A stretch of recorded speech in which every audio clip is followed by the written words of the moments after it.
So this is the way he builds a road. He takes off the black soil, and I asked him to put it, if it's clean black soil, to put it in a place and I can garden it, and not to mix it up too much with the rocky stuff at the bottom. Put that in another spot, not right on top of it.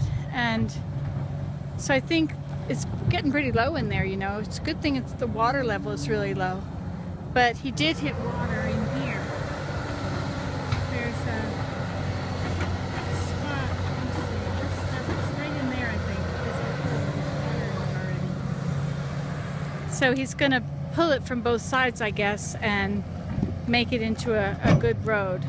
This is really amazing that underneath this beautiful black soil, we have pit run gravel. I mean, not only is it amazing black soil that we can use for a garden, but it's pit run gravel that we could use for a road.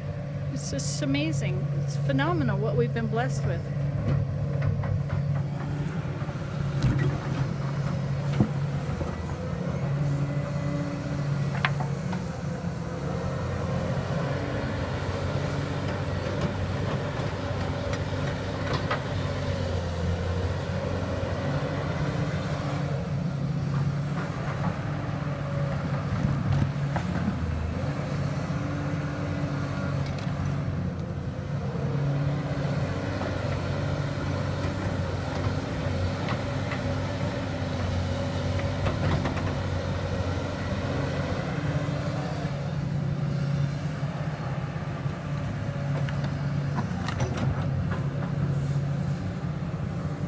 Going to be a good solid road down there.